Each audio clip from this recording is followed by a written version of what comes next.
Elevate podcast starting back again, and this is gonna be the 10th episode from the previous episode, the ninth episode. It's been what how many months has it been? Months. Like a couple of months. So and I think it was mainly because it's like we knew what to do, but it's like we did not have set of like proper set to do it. Well, it was and we don't even have a team. Scheduling Management and times and cameras. And like right now we're doing it so late. Yeah. And I gotta go to work, so it's like we don't really know. But anyway, so we spoke about a lot of things yesterday, and I thought maybe let's just have a podcast just regarding it. And one of the things that I was like thinking about is why do we, or you or me, become so counterproductive sometimes, like in many instances where we know what to do, we know what we need to do, but we don't do it, right?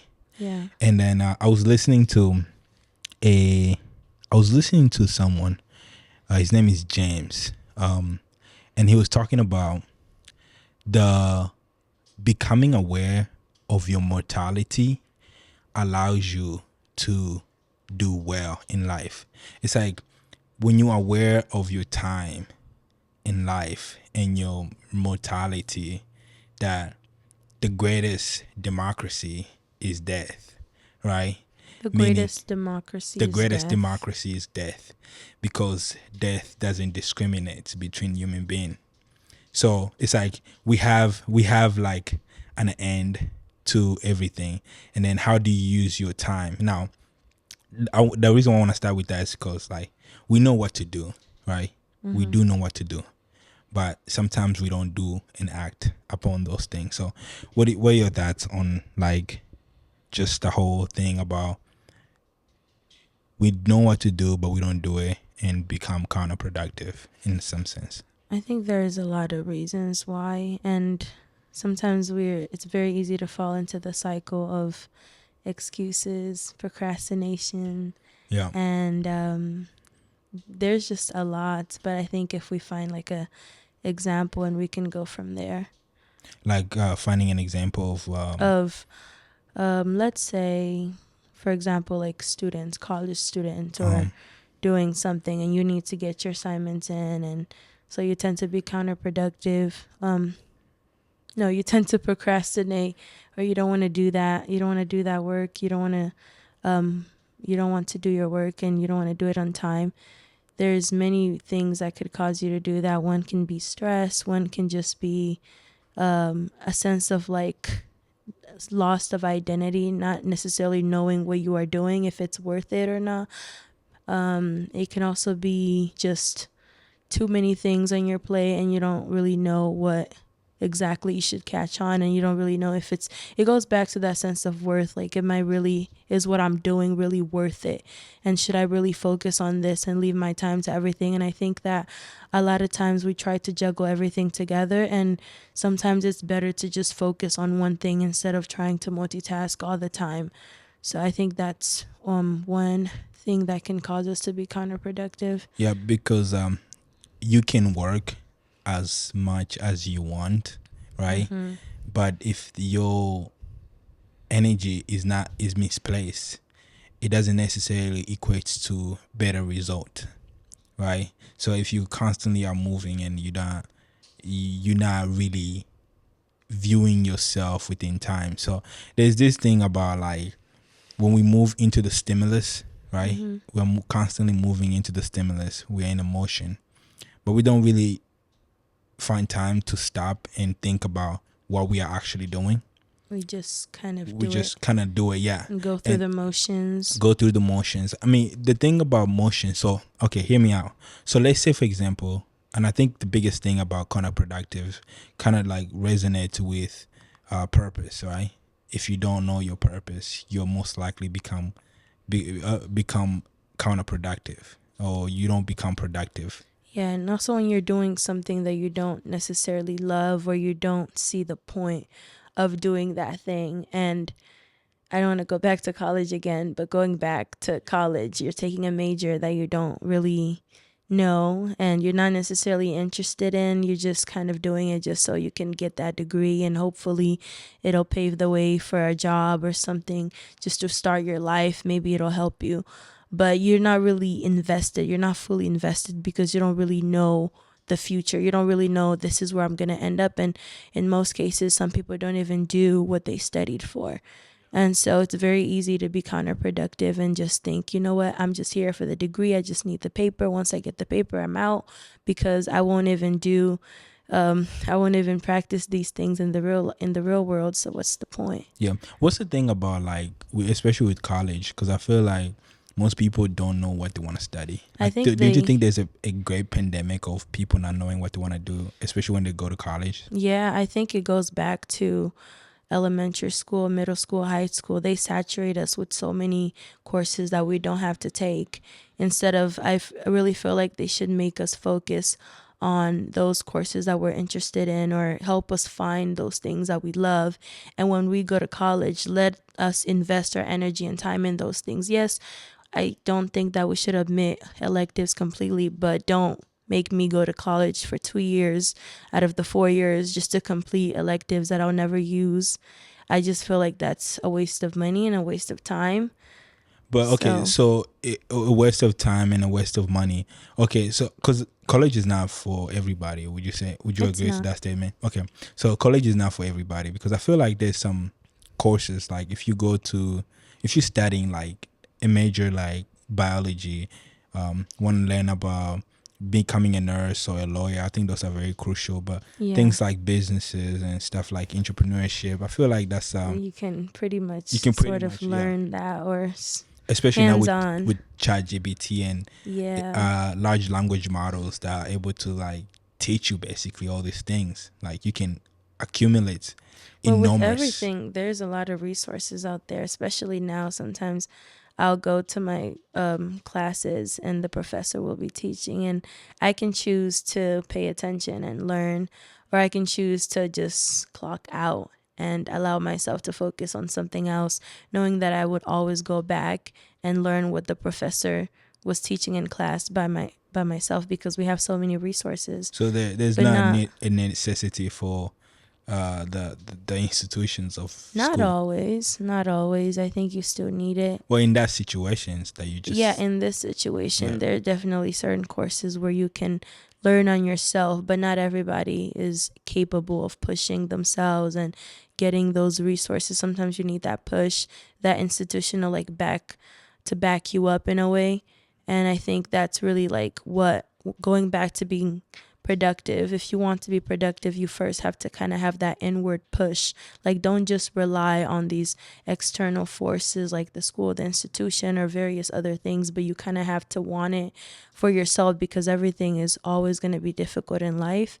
And if you want to get anywhere, you have to rely on discipline instead of motivation in a way. Yeah, a So, discipline is important, especially when you construct it. You vary out when you're looking at your life. When you orient your life in a way that align with your purpose, I would say. See, okay, now I don't want to go into like so many topic back and forth, but so why do you think there's a huge like gap in terms of a lot of young people not knowing what they want to do in college? Because I feel like, or even want to do in life, and it doesn't necessarily have to be like what they want to study, but what they want to do in life. So it's interesting how like many people now are finding it difficult to define who they are, and not only that, what do they want to do, and what are they in service to. yeah. I would say if you always looking for what is it that I want or what is it that I need or what is it that I love, sometimes you won't find that until you go out there and explore. Yeah, so the And spirit of adventure in a yeah, sense. just go out there and explore and don't explore so many things, but explore one thing and say, you know what, I'm going to invest myself in this. I'm going to do this to the max and see what happens. If I don't like it, then I'll leave it. But if I do like it, then I'll pursue it. And because we're so saturated with so many things, it's like we have so many options that we don't really know what to choose. And so we do a little bit of everything, and a little bit of everything most of the times equals mediocrity, because we're not really putting the full work into really understanding what exactly are we doing, and also kind of Like that statement about a master of all trades, yeah, jack of all. I don't know how you say it, but I don't remember that exactly, but you can't be a master of it everything. You have can be. to Yeah, pick yeah. one thing and go with that and master that one skill. And that one skill will eventually kind of go into all the other skills, and pretty much like help you. If you can be a master in one thing, that one thing will help you in I believe like every other area. So I was watching a fight. Yes, was it yesterday? I think Saturday. John Jones versus Steve. So this I like very.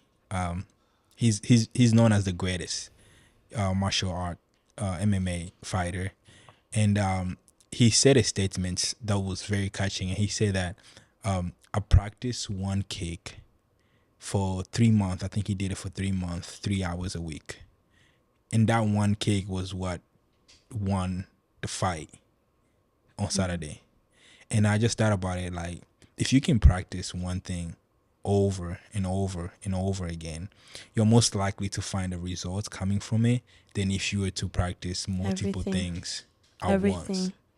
Yeah, And get absolutely no result or at all. mediocrity. And Yeah. then you get tired and overstressed and really, really stressed because you realize that you're incapable of juggling everything. Yeah, because like I think especially how our mind is oriented to focus on one particular thing. So, okay, fascinating enough, there was a study that was done, and this is actually a fascinating study. Neurosurgeons. I think it's neurosurgeon, even surgery doctors who do surgery, perform surgery. They are most likely to perform well. I think about 20 something percent of enhanced performance if they were to play a video game. Video games? Yes, at That's least. unusual. Yeah, Why? because of how I think it's because like when you play video games, you're hyper focused. Like you're hyper focused and you're moving your hand gesture. You are reactive, so it kind of like trains your mind to be more reactive and hyper focused. You can focus on one thing at one particular time. Like your whole think about it, when you play a video game, your whole mind is evolving to that one particular game, especially if you're playing a hard game. I don't know if you played I've games, never played video games, so but I wouldn't understand. yeah, you wouldn't. Okay, so but you have done an exercise like writing poems or painting. Have you ever done anything like that where I've you just done, involved yourself yeah, full like heartedly? writing. Yeah, like a hobby, but it have to be a hobby though. I think it have to be like a hobby. So and it's fascinating because these doctors are literally performing about 20 something percent higher than doctors who are not playing Wow. video game. That is crazy. Yeah, I would have never thought. it's staggering. When I heard that, I was like, why not just have all the doctors stop playing video games? You No, know? there's other consequences of video games Yes, that we see out there. yes, the That might extreme. not be the best, especially knowing that your neurosurgeon is playing a video game before his surgery. Well, not That's a before bit the scary. surgery, like at least once a day, where you like a cool off moment, Okay. after having a Like a 12-hour stress shift. relief. Yeah. Okay. But not only, yeah. So people tend to think that video game is like just that, but it kind of changed your brain. It kind of make me want to like stop playing video game when I look at that article and then it's interesting, isn't it? Yeah, it's uh, something new that I never thought would yeah, be that impactful. very impactful. So Wow. and then that it kind of go back to like focusing on focusing on one thing, right? If you can orient yourself in a way that only focus on one thing and learn that one thing, you're most likely to get results from it. Why do you think most people don't do that? Like because it's hard. Okay, so I think it's hard to look at the statement that say if you stare at the abyss and the abyss will stare back at you. Mm-hmm. So there's this, and I don't want to get too deep into it, especially when it comes to like philosophical terms because I'm learning about it. I found myself, okay, so I was thinking about like fear. Why do we become fearful when we know what to do and when we do something, right? And and I was just thinking like, okay, so why do we become fearful? Why do we fear that which we know we're supposed to do? And maybe there's a human mechanism in our brain that allows us to freeze at the moment of pressure, but it just fascinating. It's just fascinating to me to see how like we react to things. You know what I'm saying? But to answer your questions, why do people do that? Mm-hmm. Why do people not just choose to focus on one thing? Especially knowing that if you focus on one thing and master that one thing, that will help you in life. I think another reason will be because the fear of falling short Yeah. or the fear of stopping short, I'll say. Maybe they think like if they give themselves to the work, it won't turn out. It would disappoint them. The result would disappoint them. Yeah. I mean, yeah, there's always an expectation, especially if you put all your eggs in one basket. Yeah. It's like if it doesn't turn out the way that I wanted it to, then maybe not do that. But I think like we have to risk something. There's always a risk to whatever we do. And I think it would be much better to choose something and focus on that. Maybe not 100% put your eggs in one basket, but you should be mentally stable to kind of be able to navigate yourself appropriately in a way that you can fully focus on something and invest in it fully, while also, if that thing doesn't work out, you wouldn't lose yourself. Yeah, you won't lose yourself, but I think people don't know how that would look like if they were to 100% focus on something and then it turns out bad. You hear a story of people who lost things because they gave everything into it, Everything. Yeah. right? And then when they lost it, you see them become this helpless, and they become literally like that was in their engraved in their identity. And there's this a psychoanalysis, social analysis, psychotherapists that say that you're not what happened to you. So it's very important for people to know that, to distinguish their identity from like to distinguish the self, right, and the actions that take places. Yeah. Yeah. I see that a lot, especially with success or being successful in life. We always attribute that to things or events. For example, I would say like Instagram, right? There's so many things that's happening. People are always looking a certain way. So we know what success looks like on Instagram, quote unquote, because you will see how people will like put themselves, portray themselves in a way, the things they would post and whatnot. So this kind of gives us to it takes us to this mindset or perception of what it looks like to be successful, in a way of what it looks like to be that thing. And so we identify ourselves with the very things that we have, or with the event, or with the not that you shouldn't be proud of your accomplishments, because the journey to get there does kind of help your character in a way, depending on what your journey is. But also understanding that this event is just an event, or this accomplishment is just an accomplishment, but there's also me. And yes, my accomplishment or my journey to this accomplishment or my journey to something can, in a way, kind of do something to my character, something supernatural that can change me and transform me in a really fundamental way. But it's also not necessarily what I am. Like that thing, that event is not who I am, but I am an autonomous person in a way. Yeah, you separate the events that take place From from identity. identity. And I think what's lack is the awareness of yourself. And so you remember the first quote that I say, that when you become aware of your mortality, you become self-aware, and you tend to become productive. Because let me ask you a question. What would happen if human being become immortal? What would happen if human beings become immortal? Like we live forever. I I feel like there's two spectrums. One aspect would say, you know what, I live forever. I can do whatever I want. This is my life. I can indulge in anything. Let me not do it today. I'll wait for tomorrow because tomorrow is everlasting. There's always going to be tomorrow. And then the other part is, okay, I'm immortal. I can maximize my potential. I can be anything. I can be the greatest I can ever be. But also, You can it's do like, it. Let's say you okay. The second option. Let's say you do it for 100 years. yeah, and then you You get get tired. bored. You get bored. Then you're gonna find something else to Yeah. do. Sometimes death is You is a see, gift. that's that's what I was Yeah. listening to. You know, when I say, um, the greatest democracy is death. Is that people when people are faced with their mortality, they become aware of the beauty of life. How is that a democracy? Because I mean, democracy is like having the equality, like having people. Okay, so democracy is a symbolic of equality, right? And the end, death doesn't discriminate. Kind of, Oh, okay. yeah. Makes sense now. Does that make sense? Yeah. Yeah. Like death doesn't discriminate. It happens to all of us. Yeah.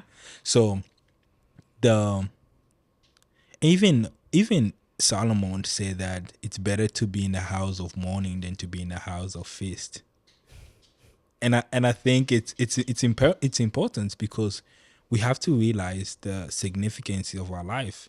If you know you have a set date to live on this earth, then you are most likely to maximize your potential. Yeah, you will orient You will yourself orient your differently. life differently Yeah. than if you were not to be aware of your own Same mortality. thing with procrastinating, and especially when finals week comes and you procrastinated but you have 2 hours and your paper is due. You're going to get that paper in. And you see, you have you ever wonder why people? Have you ever wonder why you always do your assignment at the end, and it becomes like you do it faster, like you I do do it faster, and you I feel like I faster, do it better, and you do it which better is crazy with because me. you're under pressure. Yeah, I will take my time with my papers and essays and write them slowly, and I'll have comments from my professor saying, "Oh, you missed this. You could have done this better." And then I will procrastinate on another essay and do it last minute, and my professor would say, "Awesome job. This was really thoughtful." And I would be thinking, I did this in 2 hours, 30 minutes. What are you talking about? I didn't even read it before I turned it in. So, Wouldn't you agree that you maximize your capacity to under pressure? under pressure? No.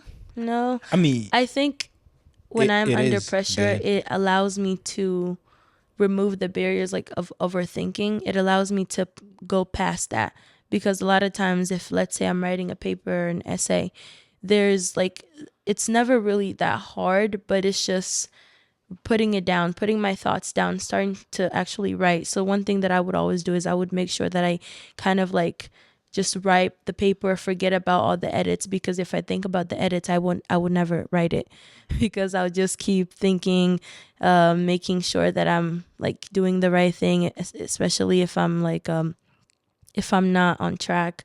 I would just kind of be very self-aware of what it is that I am doing, and instead it'll take me forever to just write a paragraph. Whereas when I'm under pressure, it's like it allows me to go deep within myself without the second guessing myself and You thinking over. bypass the barrier. Yeah, it bypasses the barrier, and I'm like far quicker, and I know what I need to write. I know what I need to do.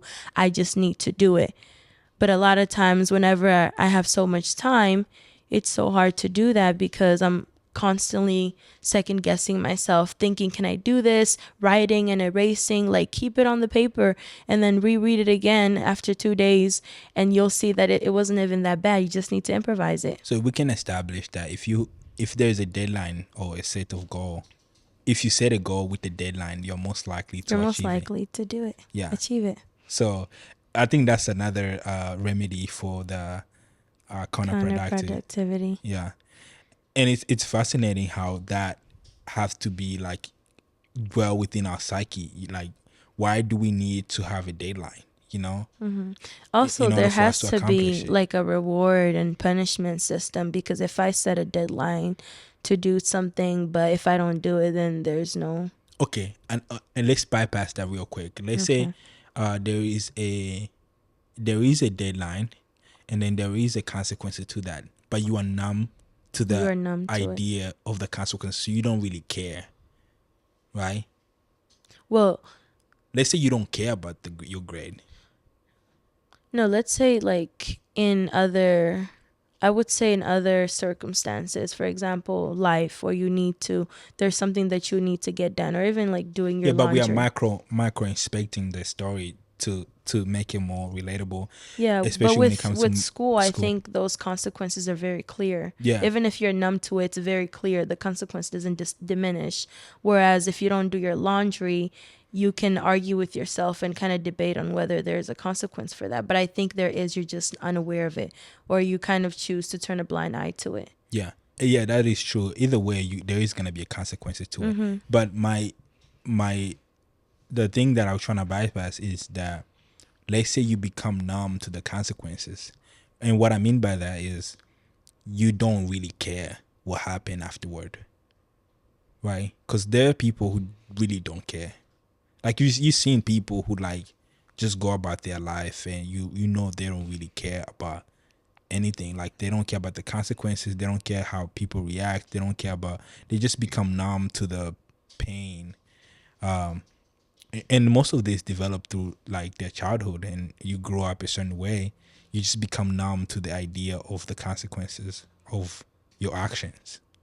So, is there a deadline to those people? Like, I mean, there is a deadline, death, but is there a deadline when it comes to them orienting their life to become the best version of themselves? Yeah, there is a deadline to that, because the longer you wait on something, you're also pushing your progress, how much you could improve. You're pushing a lot of things that you could have accumulated, but you're pushing that But date. they don't care. Yeah, they don't care, but that doesn't mean that that thing is not there. They That would, consequence is not there. and then what's interesting? Okay, so I was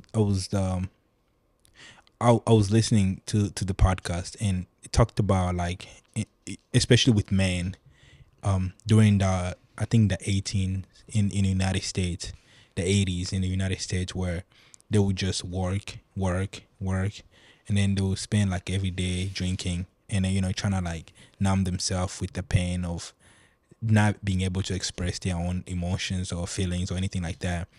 And what would happen is they won't live their true self, but they would live in a life that is like, I would say, meaningful, because they have a family, they take care of their family, they do all these things, but they haven't maximized their full self. Their full self has not come to like the maximizations of what they could possibly do with their life.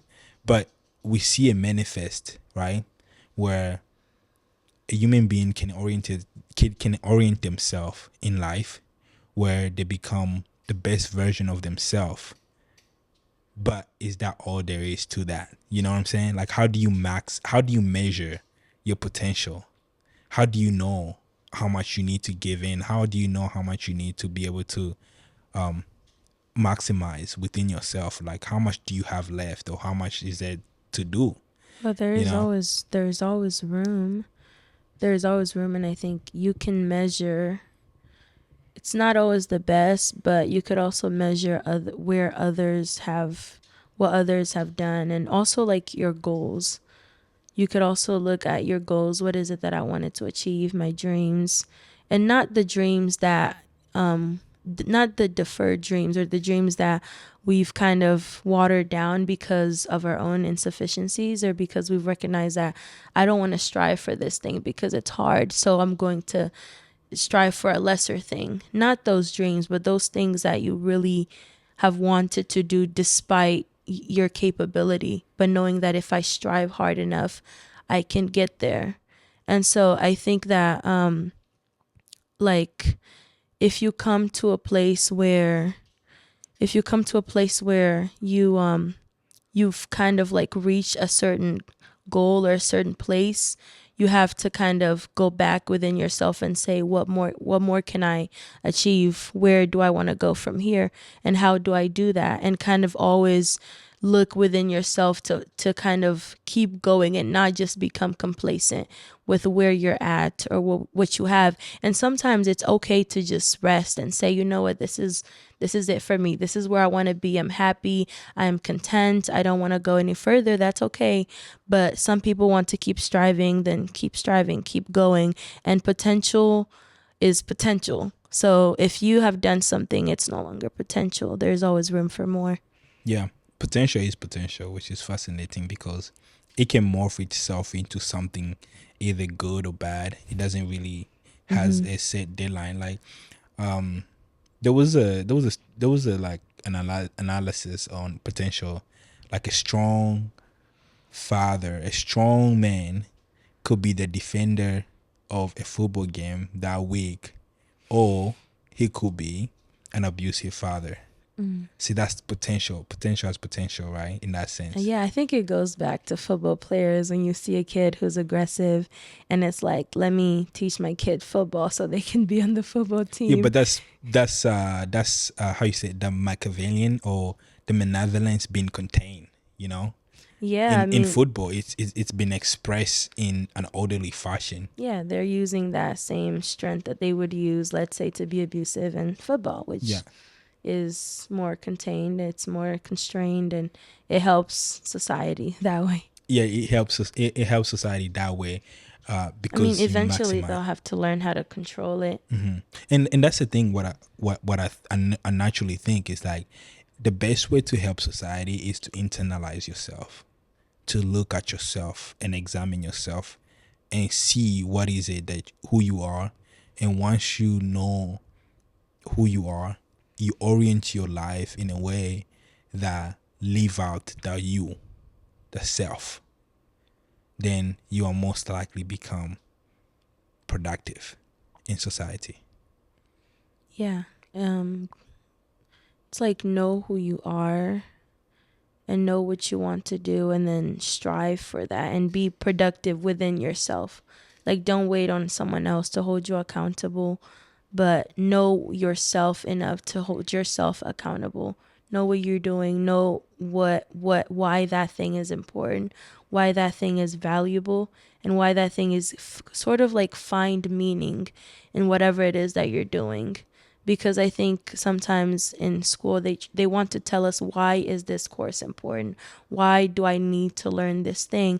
And I think when you go in the class with the mindset of I want to learn this and I am going to put it on myself to make sure that I learn this subject because I believe that it's going to be beneficial for me in the future, in the long run. If let's say I was to choose to go this route, then you will put it on yourself to be disciplined, to be motivated, to be productive, to make sure that you learn. And a lot of times I realize that the biggest enemy to my learning and understanding is not even the professors, but it's myself. Like there are times I can choose not to focus in class despite the professor being very clear.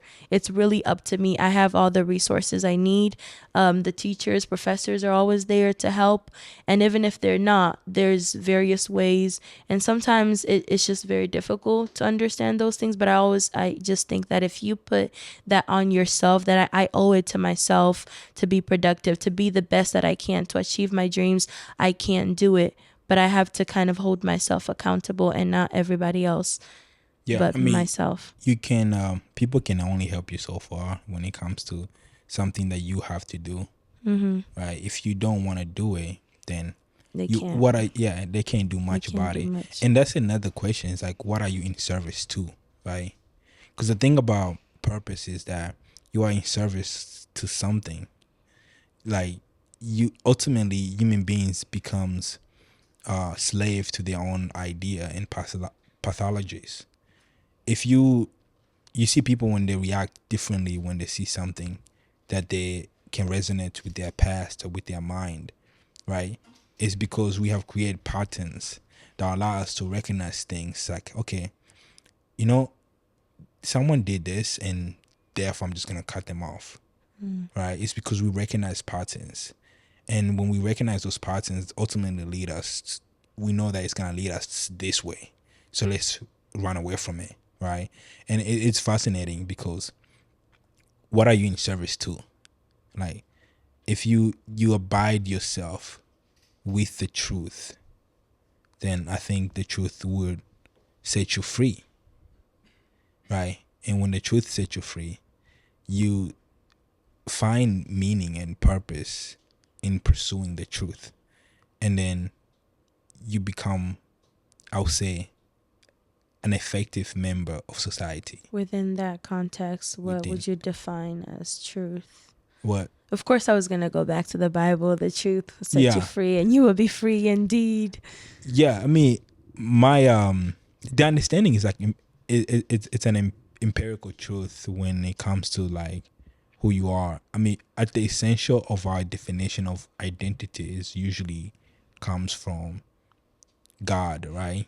Because we believe in God, and our idea of identity is like we are children of God, and I think this plays out even in the Bible, where if people orient themselves well enough to align themselves to who they are, which is, they say, children of God, right? Then they're most likely act as if they are children of God. And what does that look like?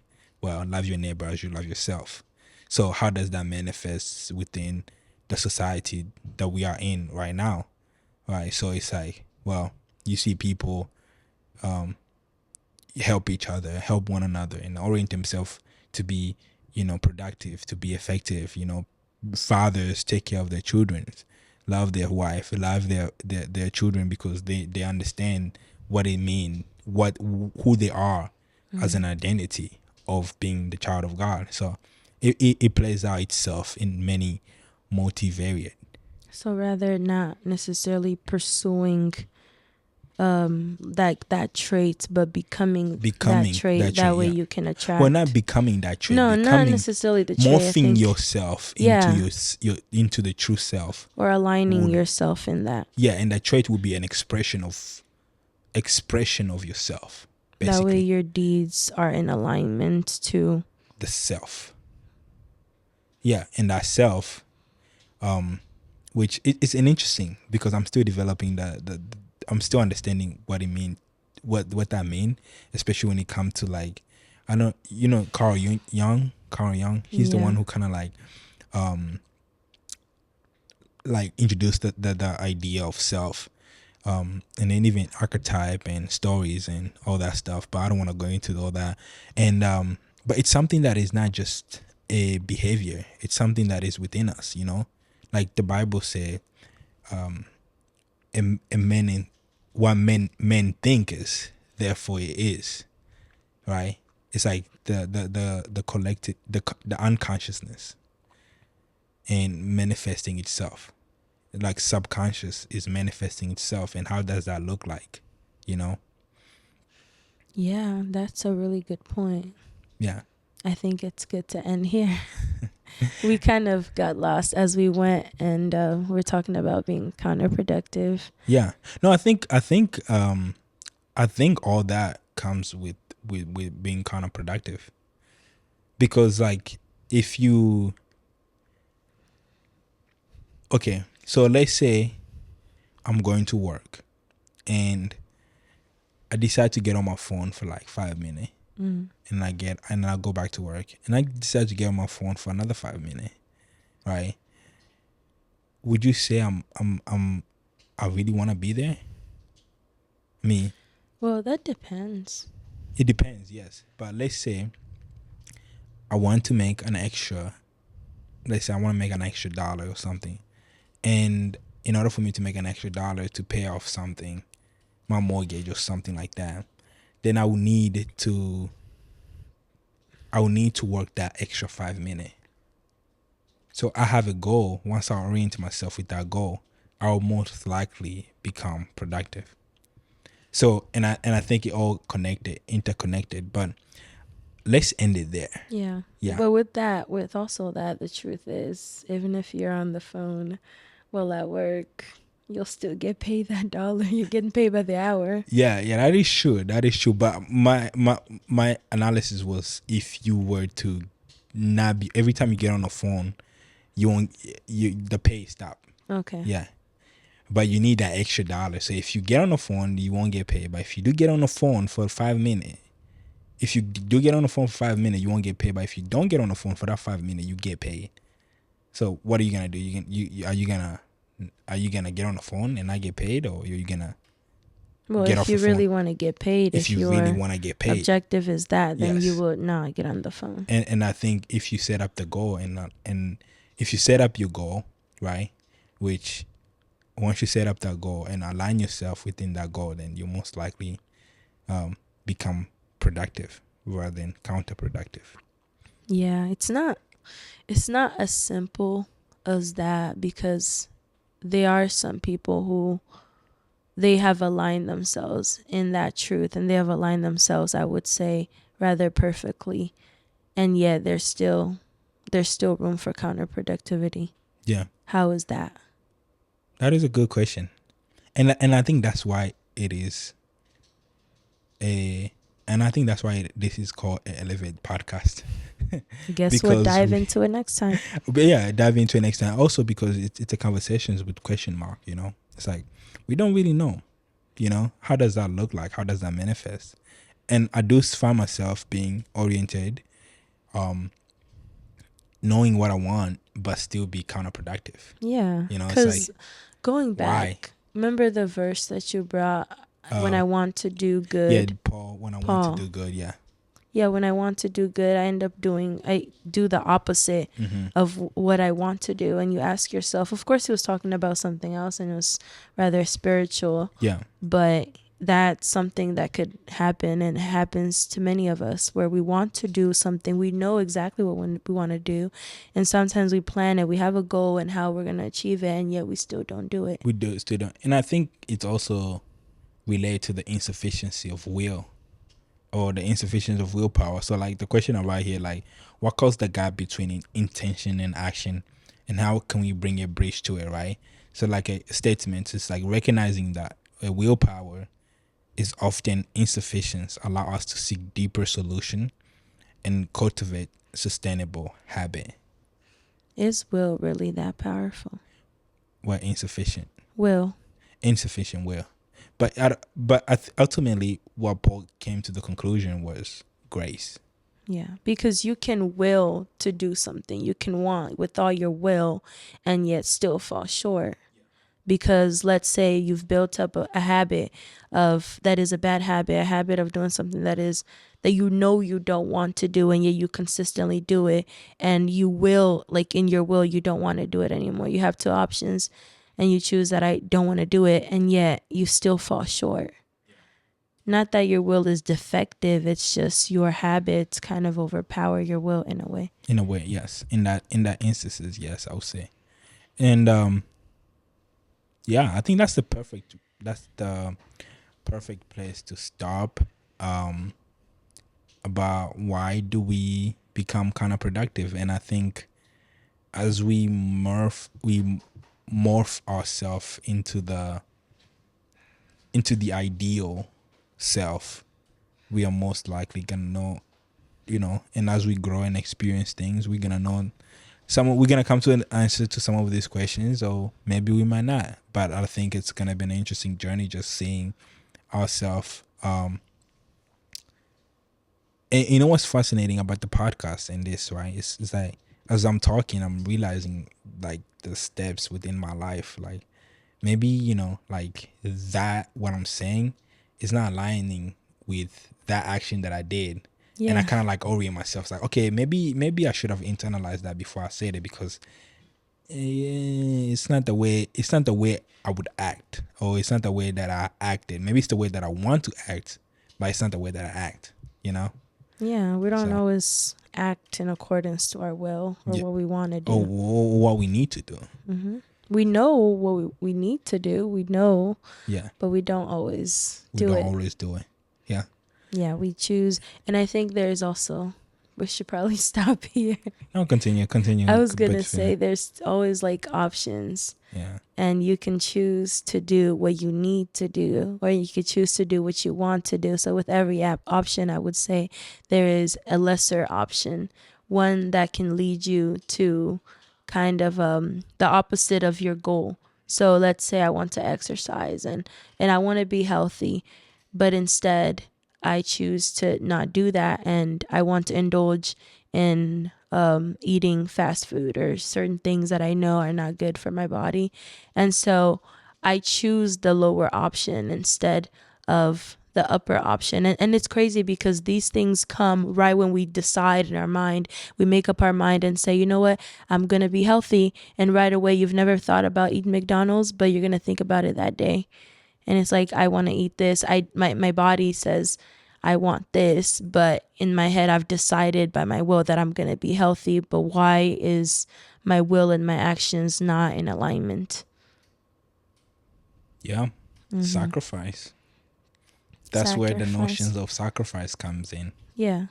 Because it's like anything meaningful and anything worth valuable requires sacrifice. Does that go with counterproductivity where it's like you might not always feel like it, but you should probably do it? Yeah. And I think productivity is within itself is a sacrifice. Yeah, it is. Because you are giving up a momentarily desire to indulge yourself in pleasure. Yeah, and we don't wake up the same. That's one thing I realized.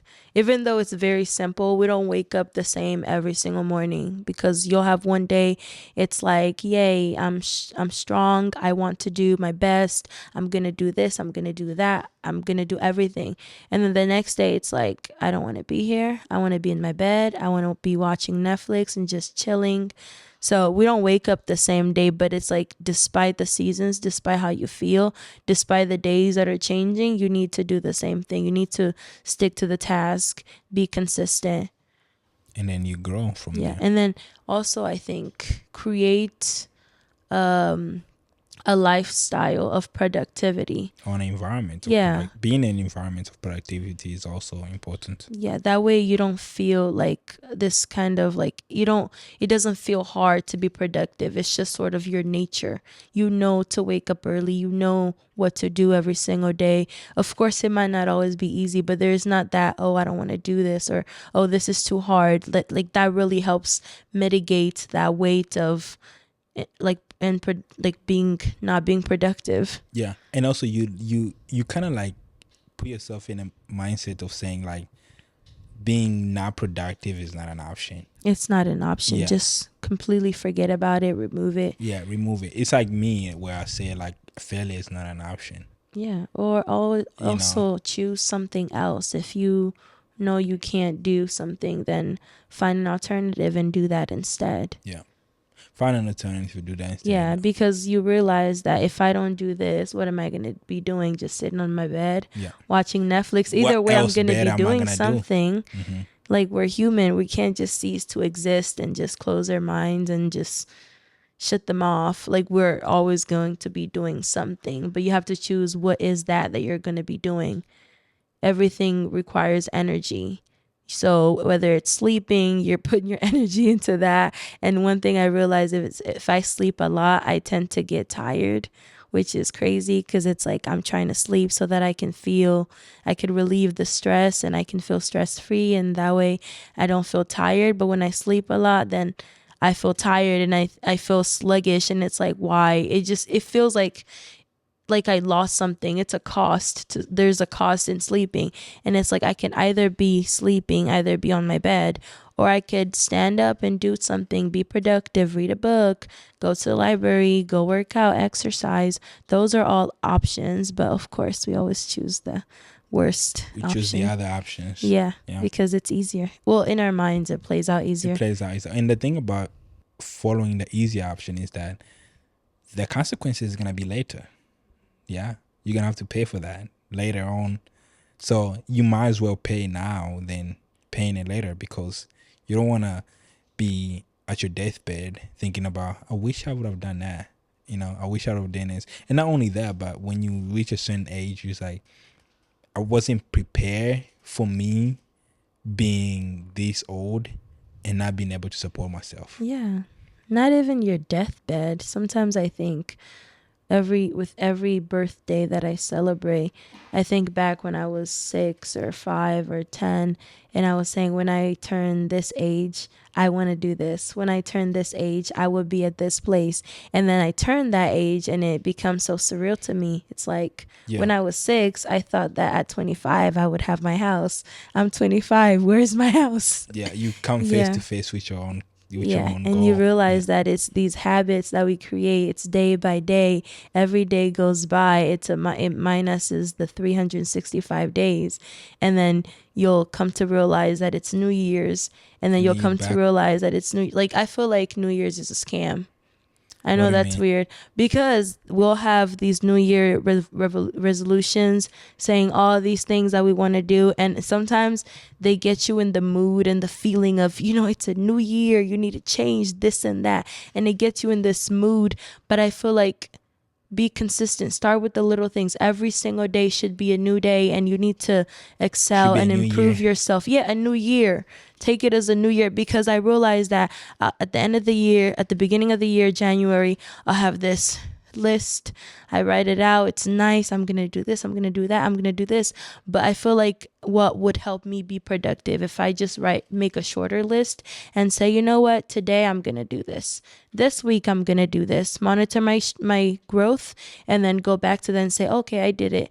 And then I can look back on New Year's or December, the end of December, and say, wow, I did so many things, instead of New Year's writing out my list just to be complacent the whole year until the next New Year comes, and I write another list just to be complacent the other year, and life moves on, and then I come to a place and I find out that I didn't do You nothing. didn't do anything. Yeah. Like, I accomplished absolutely nothing. Like, it's almost New Year's, and I'm terrified because I had my list that I wrote, and I'm looking at my list and I'm saying I've only done one out of these You know what's things. interesting about New Yeah. Year? People tend to, rather than reflecting Mm-hmm. of the last year, starting the last New Year We want to to start now, new. they want to start new right away without even reflecting, and Yeah, it that's the goes back to danger. the new year, new me. New Year, How new about me. the It's like, old you? what Reflect about on that reflect on first. that? Like, I think before you can even be like New Year, new me, be like, well, what about the old? Let's check Yeah, about the because old. the What thing happened? is, you in the new year, you can't leave yourself in Yeah, the old year. the You're habit will moving with still be there. yourself. Yeah, you're Yeah. gonna go into the 2025 Yeah. with yourself. There's always So like this thing people say that wherever you go, you can take away the problem, but you can't take away you. And so if you carry you wherever you go, you're the problem in most instances. That if you carry you, that problem is going to follow you, because you're always going to be with you. Unless you fix you, the situation ain't going to change. The environment is not going to change you, but you need to change first. true, Yeah, true. So make today a new year. exactly. Don't Happy New wait. Year's, guys. Don't wait for. We're in Don't wait November. for January Yeah. 1st. It's not even Thanksgiving and we're Start in talking about November. New Year. And I think it's important. You should make every day a new year. Yeah. Yeah. Think about everything that you could accomplish. Yeah. Not I mean, just the whole now list, like the till whole list. New Let's say Year. you say you want to read like 5 books and you haven't read it to December or November. Let's say you haven't read 5 books. You say you're gonna read 5 books, right? Let me say this. You say you're gonna read 5 books, or you're gonna lose 20 pounds from January 1st to now, which is what today is, what, November? November what? I don't know what day is it. But November 18th. November 18, and you haven't, well then start now and see where that takes you. Yeah. Because by the time you hit New Year, you're gonna be happy. You're gonna be like, wow, Yeah. I accomplished what I could have done a year in about 2 months. Exactly. You can lose. You can read 5 books in a month. You can read 5 books in a week. 5 books in a week. Yeah, it's possible. Yeah. Depends on your It time. depends on your time. Yeah. Okay, depends on time. But what I'm saying is it's a possibility. Like, you can do that. 5 books in a week, though. Maybe I'm being extreme. 5 Yeah, book I in a think month. that's too Let's say much. 5 book in Maybe a if month. you're reading But the you cannot baby think. books, yeah. Yeah, I mean, you can do that. I would just go and buy those baby books, nursery books, and read 5 of them. And accomplish it. Oh, Yeah. at least I did it. I met my goal. Yeah, but no, that's that's the whole point. Is like making, just disregard the idea of being counterproductive. It's like, okay, let me just do it. Yeah, right? just Let me do it. it. I know what I need to do. Let me just do it. And I think it's important. All right. We're gonna cut off and then yeah. Thank you so much, guys. Bye. Bye.